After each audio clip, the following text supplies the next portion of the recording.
Hello, hello. Good afternoon. Good afternoon. Good evening. I am checking on my personal Facebook to post there, so bear with me for a moment.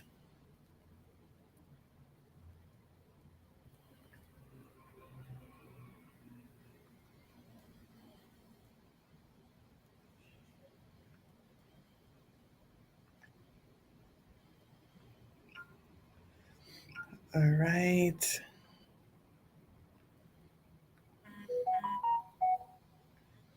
I am sharing.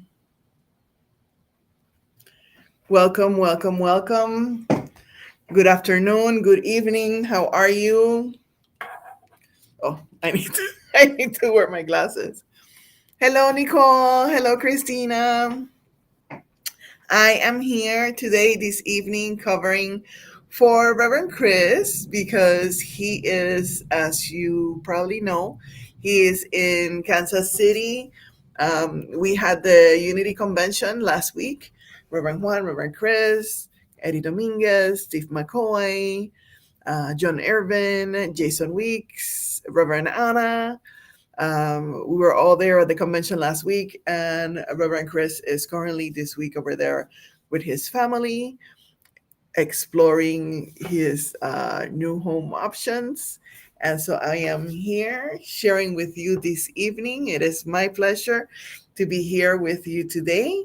We're going to be going over The Way of Mastery.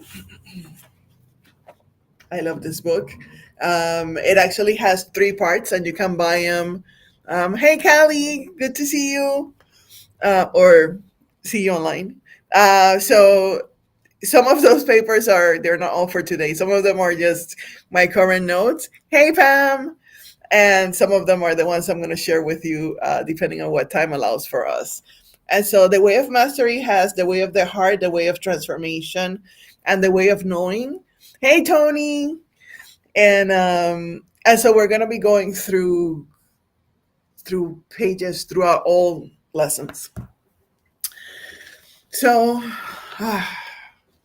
with everything that we have been going through, all the changes, and um, the celebration of Juneteenth also, um, so I was looking for a theme that had to do with freedom, but I didn't find anything specifically about that, except kind of like everything has to do with that. And so I just want to start by just taking a moment to just breathe out, and as we let go and we release and we center ourselves in our hearts, in the presence and in the awareness of the truth of our being and the remembrance of who we truly are. And I will say, peace be with you, and peace be with me.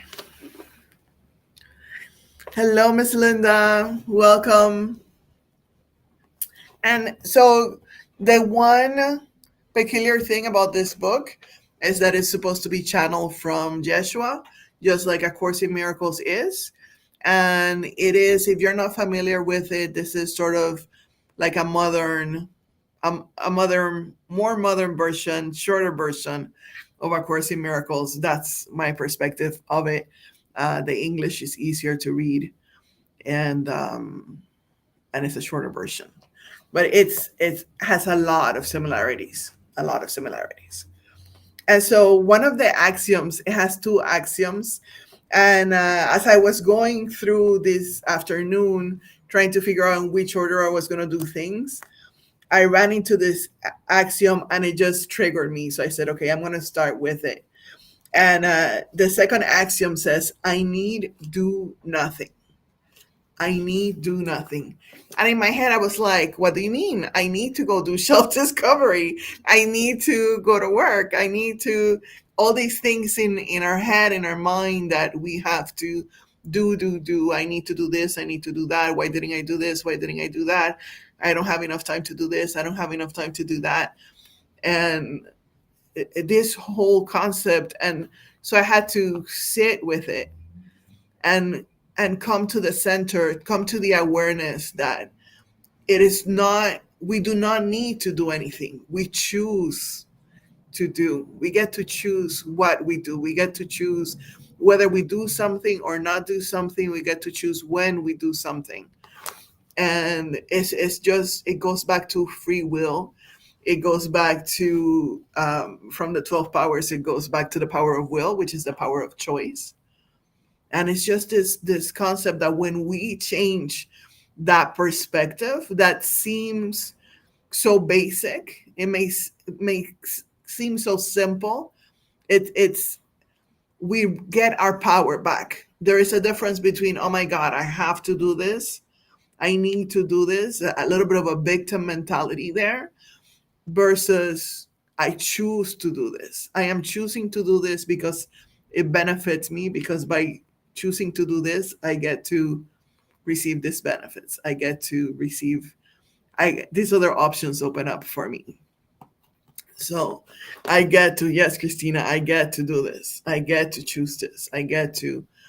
And then if not, like, what else is possible? How does it get any better than that? What else is possible from all the infinite possibilities? May I gain the clarity of mind to see what other options I have. How can I network with somebody else? How may I be able to be of service? What other opportunities do I have? What other options? And the other thing, I was listening to an interview with Jan Phillips. Her name is Jan Phillips, and she recently wrote a book that was published by Unity. So Unity published an interview with her in YouTube. Her book is like Mystic on Fire or something like that. I'm gonna have to look it up and post it for you guys later. But she said something in the interview towards the end, and she said what caught my attention was that she had no judgment in it. She had no judgment in it when she said, like, when she tells people to meditate 20 minutes a day to start building their spiritual life, to be able to be at one with God. She defined mystic as not needing any intermediary with God. So being able to sit in meditation and connect one to our divinity, to our creator, to the universe, whatever we may choose to call it, just sitting in the silence, just sitting in meditation, being at one with the one. And she says, when people say that they don't have time to sit for 20 minutes and meditate, that she knows that they're not ready. But in issuing that statement, she had no judgment of it. So wherever we may find ourselves in the process, or wherever someone we encounter, someone that we may encounter in our path, whether they're ready to sit in meditation or not, that's their choice. That's their choice. That's their freedom. They get to do it or not do it.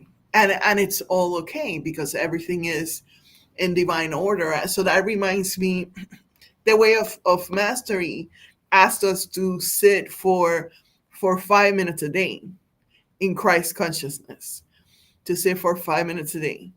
And it says there's a little bit of a undercurrent of joking sometimes in the statements that are made in the book. And so it follows it up by saying, I don't care what you do for the other 23 hours and 55 minutes of your day. I'm just asking you to sit for 5 minutes a day. And Abraham Hicks, Esther Hicks, says just do 15 minutes of meditation every day.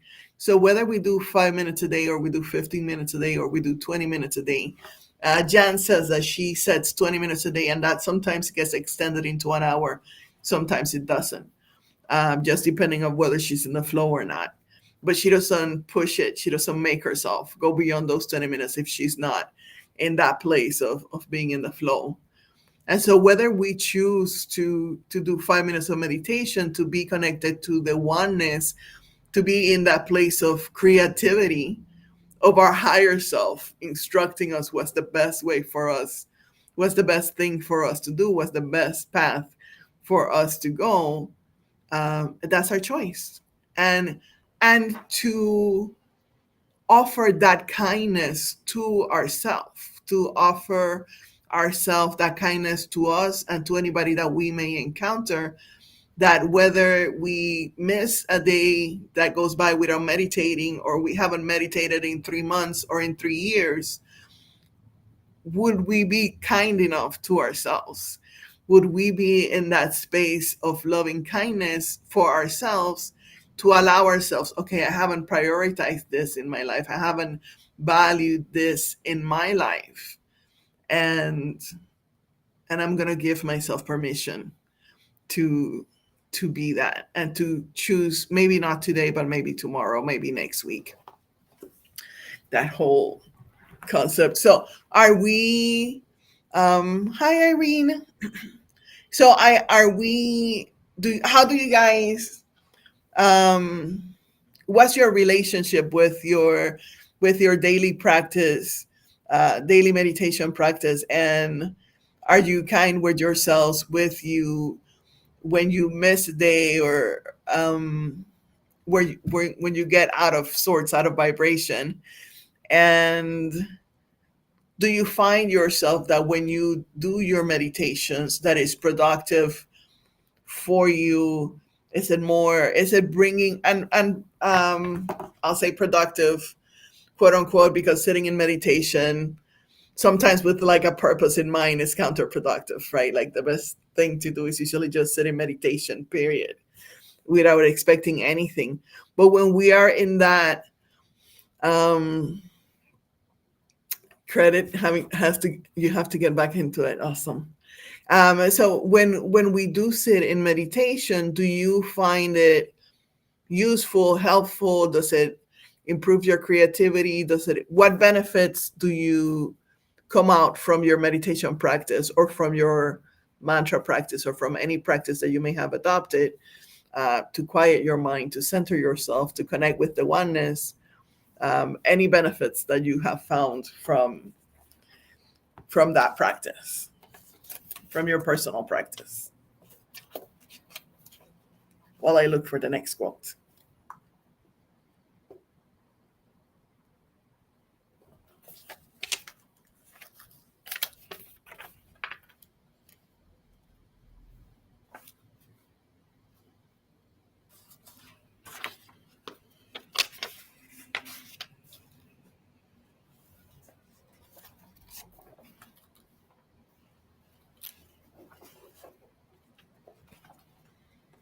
Kali says, yes, everything becomes clear. Yes. All right, so here's the next quote. This one is from lesson 25. It says, you have heard us say many times that what is true about you is true always, and that you remain as you are created to be, the thought of perfect love in form. So, what is true about you is true always. You remain as you are created to be, the thought of perfect love in form. So, we are all the thought of perfect love in physical form. You emanate from the mind of the Creator as a wave emanates from the ocean. The great secret of your human existence, indeed, the great secret of the many journeys you have taken, is that they have existed nowhere save within the movie screen of your own mind. Does this mean that your dreams have had no effect? Within the dream itself, as long as you choose to be identified with it, you will experience the effects of the choices that you have made. So it refers to this life that we're living as a dream, and that in truth, in who we are, in the eternal beings that we are, what happens in in this lifetime for us does not affect, cannot destroy, like things can destroy our physical body, but nothing can really destroy the eternal beings that we are. So that's kind of like that perspective that who we are, whether we act in alignment or out of alignment, we still remain love. And because of that, it becomes possible for us to recenter ourselves, to come back to the truth of our being, to come back to who we really are, to and practice and move from that center. I see that Christina wrote that your practice clears your mind and you're centered and your day flows. Yes, so powerful. That's the power of being in alignment. Everything flows with ease and joy and glory. In lesson 28, they, it reminds us, in reality, the body does not contain you. Rather, you contain the body. Mind is vast, eternal, and unlimited. Mind is what every being that you know participates in, like waves participating in the ocean. This means that anytime you think a thought about anyone, that thought is communicated to him or to her. So it's this idea, this concept that this illusion that we have of separation, that our bodies are separate from each other and therefore we are separate from each other, does not exist. And so it's this concept of when somebody crosses our mind, or when we cross somebody's mind, it's because we're thinking of them, we're speaking of them. It's just this concept of watching what we think, what we speak, not from a paranoid perspective, but just from a perspective that even on that subtle level, we can be affecting each other's, our relationships, and we may be affecting each other. And let me see, where's the other one? I would like to do a little exercise with us. This one. Okay. So we get the instruction to have fun with the exercises. All right. So from that idea of that place of playfulness, um, I'm going to invite you to just to breathe out, to take a moment to come to center, in your heart, to feel your feet where they may be resting, whether on the floor, on the chair, on the sofa, wherever you may be sitting or standing. Just becoming aware of the gravitational force, the gravitational field that keeps us from floating up and down and all around. And to expand your awareness 10 feet around you, 100 feet around you, all the way to your home, all the way to your work, all the way to Washington, D.C., all the way to Washington State, all the way to Russia and Ukraine, all the way to Israel and Palestine, all the way to Australia, South America, Central America, all around the world. All those places that we may have visited, that may have blessed us, that we may have lived in. Recognizing that awareness, and that they are in our awareness and they are in ours. And if there is a person, a loved one that comes to mind, just enveloping them in love, in peace, in joy, in anything that may come to your heart, to your mind.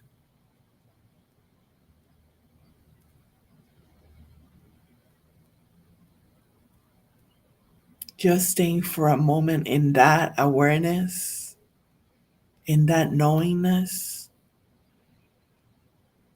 focusing on your breath, seeing if anything specific message comes up for you.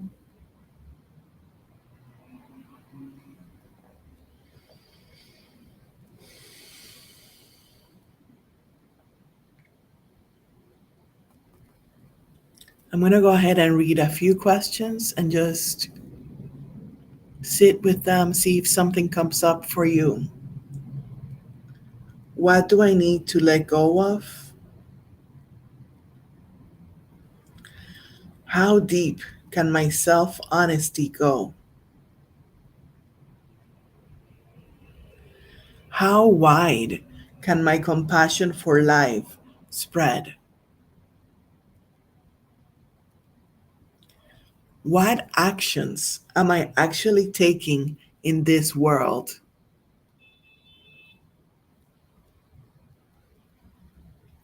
What am I defending? What am I afraid of?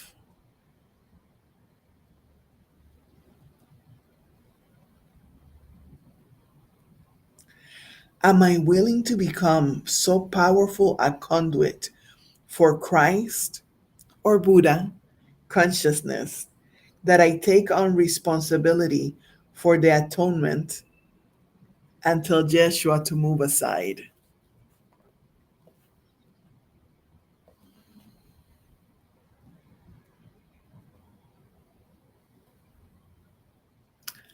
What thoughts have gone through my mind this day?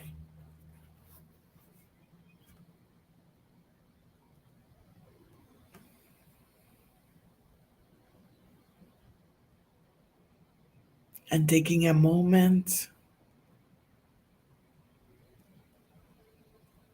to listen.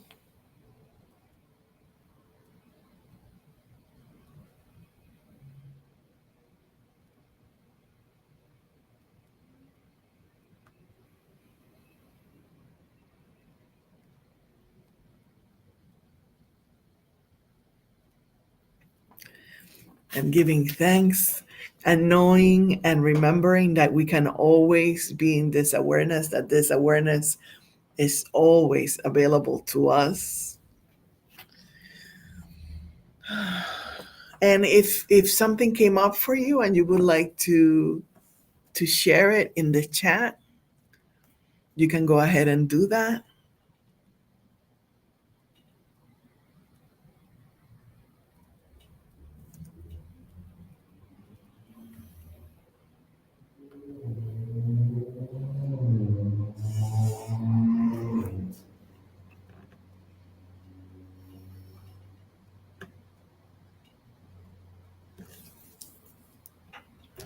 So what one of the things I love so much about this book is just this whole idea of this concept of being in the one mind and never being able to be out of it. This reminder of this practice that we have the choice to create. You're welcome, Nancy. You're welcome, Pam. This whole idea, this concept that we get to create, that we get to choose over and over again. And it's such a workout. It's such a workout because I was reading and it was such a reminder that I needed, that this is just something, it's not something that we choose once, it's something that we have to constantly continue to choose. And the whole idea when Yeshua asked us in the way of mastery to sit and meditate for 5 minutes is to um, they talk about dropping a pebble into a pond and just creating a ripple effect and having that ripple effect get to the edge and come back to us. And Abraham Hicks talk about segment intending, and it's just this concept that as we go throughout our day as we get ready to start a new segment of our day. We have the choice, we have the opportunity. We get to sit and center ourselves and focus and move from that place once again. And it's this practice of continuous choice that allows us to be the creators, the co-creators of our world, of our lives. And it helps us to find patterns that perhaps we have learned from society, from the family, from our culture that are unconscious. And once we discover those unconscious patterns, we have the choice. If we're doing them, following them blindly, then we don't have a choice. But once we discover them, once we see them, then we get to make an informed choice. We get to choose and decide whether we're going to continue doing them or not, whether they're serving us in this moment or not. I see Irene says, being Buddha Christ isn't hard.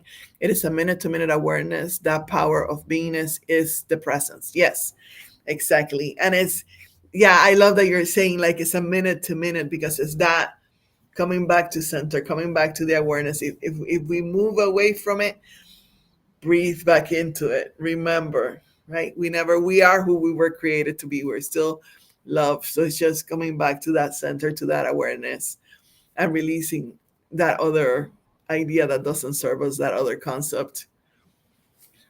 Pam says, I want to meditate more. It's been a goal of mine for a while. Yes. And perhaps what I know at one point with a schedule I had, I would meditate at the end of my lunch break, and that will serve me a lot for my second half of my day. And that idea from Abraham Hicks of segmenting tending, definitely A Course in Miracles talks about having those hourly reminders. And that's a way of introducing meditation, that it doesn't have to be, or even like Jan Phillips tells us that she sets 20 minutes a day, and that may turn into an hour or not. So whether we can do 20 minutes or whether we can do 5 minutes here and there, or 5 minutes on an hourly basis, and just set up an alarm on our clock, on our watch, or on our cell phone. There are different apps that come with things like that. Just it has a cumulative effect, because like Joshua tells us in The Way of Mastery, every pebble that we drop is going to create a ripple effect. So it makes it easier to carry it out throughout the day, little by little. Callie says, it's like we have the choice to create the choices from which we may choose. Yes. Yes, that's a little bit of a tongue twister, but yeah, that's perfect. We have the choice to create the choices from which we may choose. Yes. Because as we choose in alignment with who we are, then this other set of options open up before us. So then we get to create the choices from which we may choose. Yes, that's correct. That's perfect. This half hour has gone by so quickly. I am going to type here the website where you, let me see, Control C and Control V, where you may donate if you feel that this has served you. This goes to Unity in the Bay, our home, and our spiritual home. And so you may donate there. You may also do text giving if you have that number. The number for text giving is 833-245-5645, and you just need to text give. Let me see if it lets me copy that one here or not. No, it comes out the same way. So that one is texting give, GIVE, to 833-245-5645. Let me see. I need to find a Unity close to me. I missed that connection. Yes. If you go to our website, I believe if you go to unityonthebay.org, I believe we have a link in there that will lead you to, it will, like, you can put an address, and and it will give you the churches that are closest to you. And if not, if you go to unity.org, I believe they have the same thing. You will have a link where you can find physical Unity churches to your area. Kelly, you wrote, "What a moment of epiphany for me." Awesome. Awesome. Yes. This there is a power when we come together, when we connect together as a consciousness, um, on purpose, with a united intention to be part of that oneness, to remember the oneness together. So there is power in coming together.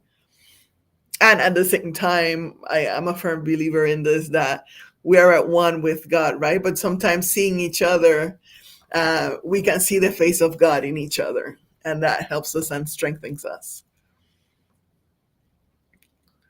Pam says, yes, I have been to a few, but North Tampa, I haven't been to. Okay. You're welcome, Pam. So thank you very much, everybody. It has been an absolute delight to be with you here. Reverend Chris will be with you next week. And I love you very much. I see the Christ in you. I see the Buddha in you. Many blessings. And thank you for this moment of oneness that we have shared together on our way to mastery. Have a good night. Have a good evening. And God bless.